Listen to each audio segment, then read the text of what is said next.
Muy bien, chicos, empezamos con ese tema rápidamente. Vamos a hablar de lo que es biología celular. La biología celular se desarrolla a partir del descubrimiento del microscopio. ¿Por qué? Porque el microscopio nos permite ver qué cosa. Algo muy chiquitito, algo muy pequeño, algo que no está a simple vista. Nos permite ver estructuras que son muy pequeñitas. De eso se encarga ¿quién? El microscopio. Entonces, esto precisamente nos ha facilitado en gran medida las observaciones para poder ver, ¿qué cosa? Para poder ver las células. ¿Ya? ¿Quién empezó por ver las células? ¿Quiénes fueron los primeros quién fue el primero en observar la célula? Fue Robert Hooke. ¿Ya? Utilizó precisamente un microscopio que era antiguo, muy rudimentario, y pudo observar el interior de una lámina de corcho. En ella pudo ver una serie de compartimentos a los que les denominó, en realidad él no le dice células, él le dice celdas. ¿Ya? Ese fue el primer nombre que le colocó Robert Hooke, celdas. Ya años después les dan el nombre oficial de qué? De célula. Eso ya fueron los mismos científicos. ¿Ya? Hooke realiza un bosquejo de lo que había observado, tal como se muestra en la parte superior, bueno, en la fotografía. ¿No? Esto es lo que él observa. Fíjate, este es el microscopio antiguo que se utilizó. Y estas son sus observaciones, esta parte de acá. ¿Ese es el microscopio? ¿Ese es el microscopio? Ese es el microscopio. Parece una botella. Parece una botella. Por eso se le dice que era un microscopio complementario. Observa acá. Esto que está acá de negro, y yo veo aquí como cuadraditos chiquititos, esos son precisamente las divisiones, las comparticiones, lo que se conoce como celdas. Él le llamó celdas, pero que ahora se conoce con el nombre de ¿qué? De células. Son células muertas en realidad. ¿Ya?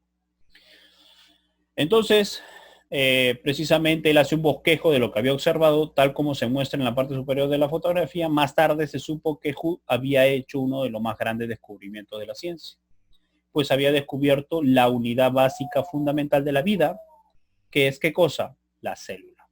Es decir, la mínima cantidad de materia viva capaz de llevar a cabo todos los procesos vitales como la reproducción y metabolismo. Es así como surge la ciencia llamada la biología celular, también llamado citología. La citología precisamente es el estudio de qué, o hace el estudio de qué, de la célula. No te vayas a olvidar de esto. Citología, ¿qué estudia? La célula. ¿Ya? Muy bien. ¿A qué es lo que nosotros vamos a llamar célula? Por definición, a la mínima cantidad de materia viva capaz de llevar a cabo procesos biológicos como respiración, digestión, excreción, reproducción. ¿Ya? Esto es importante que lo tengas, ¿cómo se llama? Como un concepto bien claro. ¿Ya? Esto parece sencillo, pero hay veces esto no está muy claro.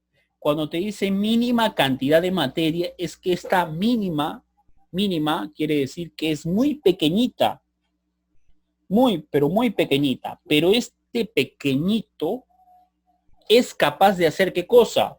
Procesos biológicos, ¿ya? Por ejemplo, ¿qué puede hacer? Puede respirar, puede digerir, puede excretar, puede reproducirse, ¿ya? Siendo tan pequeñito, ¿puede hacer todo eso? Sí, puede hacer todo eso, ¿ya?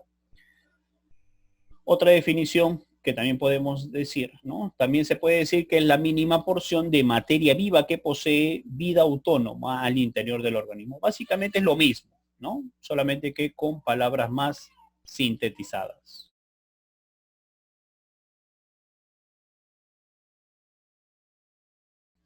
El concepto más importante de célula que se tiene actualmente es el siguiente. La célula es la unidad anatómica, genética y funcional de todos los seres vivos, ¿no? Esto es lo que nosotros entendemos como el concepto de célula.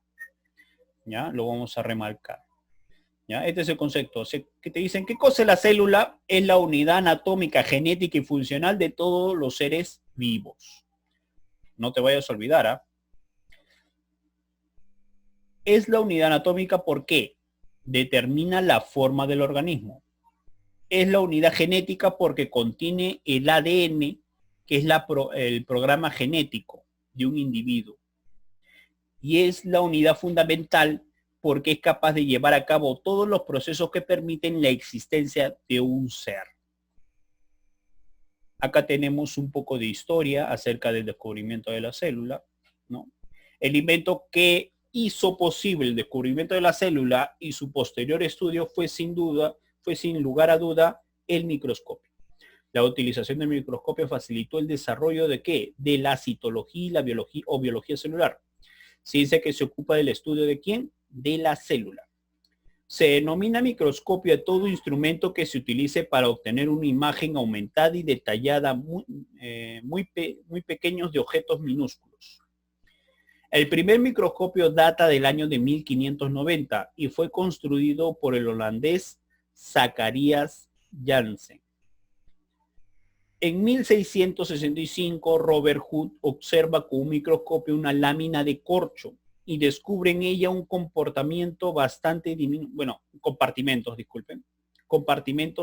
diminutos a los que denominó celdas, en realidad, o células. Hood utiliza la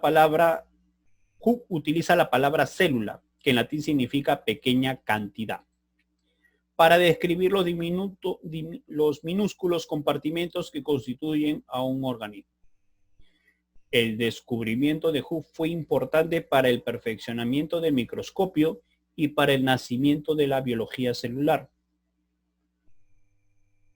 Muy bien, aquí vamos. La microscopía alcanza su máximo desarrollo en el año de 1935, cuando un grupo de científicos alemanes inventaron el microscopio electrónico.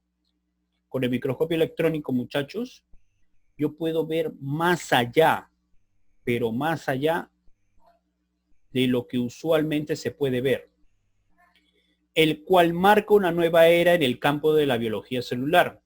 Con este microscopio es posible observar y estudiar ¿qué cosa? La célula viva y cada uno de sus componentes, como las mitocondrias, el aparato de Golgi, el ribosomas, membranas celulares, todo lo que constituye a la célula. Entre 1668 y 1674, Van Leeuwenhoek, fabricante holandés de microscopio, observa y describe ¿qué cosa? Los glóbulos rojos, los espermatozoides, los protozoarios y bacterias. En 1831, Robert Brown descubre el núcleo de la célula. En 1838 y 1839, Matías y Theodor llegan a la conclusión de que todos los seres vivos, sean animales o vegetales, están compuestos ¿de qué? De células. A este nuevo conocimiento se le dio el nombre de teoría celular. ¿En qué consiste la teoría celular? Fue en 1838 y 1839 en que Matías y Theodor, ¿ya?, propusieron que todos los seres vivos están formados por células, que con sus unidades estructurales y funcionales, ¿ya?, con sus unidades estructurales y funcionales. A esto se le conoce como la primera teoría celular. Actualmente la teoría celular propone que la célula es la unidad estructural, anatómica, genética y funcional de todos los seres vivos. Eso es lo que acabamos de ver hace poco. Clasificación de la célula. Básicamente conocemos dos: las células procariotas y las células eucariotas. Son dos tipos: las células procariotas y las células eucariotas.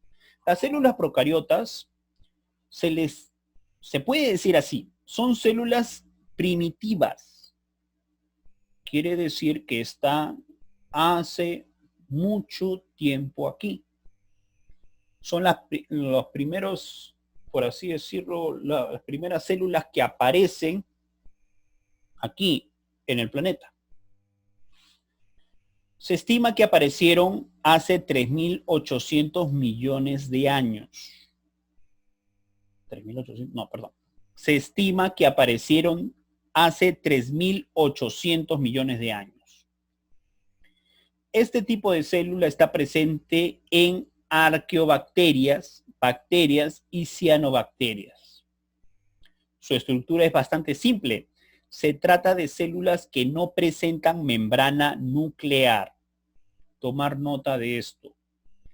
Una célula procariota no presenta ¿qué cosa? Membrana nuclear. Por lo tanto, carecen ¿de qué? De núcleo. Su ADN es de forma circular y se encuentra disperso. ¿Ya? Eso también hay que considerarlo. El ADN es de forma circular y se encuentra disperso. Ahora vamos a ver por qué. ¿Por qué aclaramos con esto? Carecen de citoesqueleto, así como de organelas membranosas, tales como las mitocondrias, cloroplastos, aparato de Golgi, retículo endoplasmático, entre otros. Lo que sí poseen es ribosomas, donde realiza ¿qué cosa? La síntesis de proteínas. Y mesosomas, donde se lleva a cabo la respiración celular. Además, poseen una membrana celular compuesta de fosfolípidos y proteínas y una pared celular compuesta de peptidoglicanos en las bacterias y de celulosa en las cianobacterias. Su estructura, que es la que estamos viendo aquí, esto es una célula procariota. Aquí encontramos precisamente Sí, el profe, ADN. como un cuadradito. Exacto, así como un cuadradito. Parece como una maquinita, ¿no? Pero todo eso es lo que nosotros conocemos como célula procariota. ¿Ya? Tiene sus partes, tiene mesosomas, pared celular, presenta pared celular y por encima de la pared celular presenta una cápsula que lo protege. Aquí en el centro encontramos lo que se llama membrana celular. Tiene tres paredes, ¿no? Tres protecciones. Membrana, pared y cápsula. Flagelos, que es lo que permite que se pueda mover. Plásmidos, ribosomas, ADN circular desnudo. ¿Por qué dice ribosoma 70 segundos? ¿O es 70S? Es una clasificación de los ribosomas. Pili o fimbria, que es este piquito que está acá. Y este es su ADN desnudo circular. No tiene protección, no tiene núcleo. Y eso no le permite evolucionar como lo hace ¿quién? Las células eucariotas. ¿En qué se diferencia una célula procariota de una célula eucariota? En primer lugar, si hablamos de quién está más antes, nosotros siempre vamos a llegar a una conclusión. Más antiguo es la célula procariota. Y, por así decirlo, el más nuevecito, entre comillas, es la célula eucariota. ¿Ya? Es una célula nueva. ¿Cuándo aparece este? Dice. Son células más evolucionadas que existen, dice. Se cree que surgieron a partir de las células procariotas hace aproximadamente 1.000 millones de años. Hay una diferencia entre el que apareció 3.800 millones de años y entre el que aparece 1.000 millones de años antes. ¿Quién apareció primero? El más antiguito, 3.800 millones de años. Y este que es el más nuevecito, 1.000 millones de años. Este tipo de célula está presente en casi todos, protozoarios, hongos, algas, plantas y animales. ¿Ya? Bueno, algas está incluido acá en protozoario. Se puede decir que hay dos tipos de células eucariotas, animal y vegetal.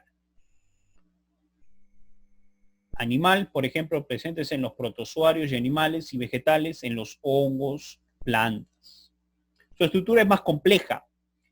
Si poseen núcleo, citoesqueleto y organelas membranosas, dice, si poseen núcleo, citoesqueleto y organelas membranosas.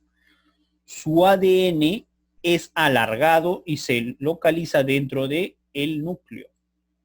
El ADN se halla combinado con unas proteínas llamadas histonas.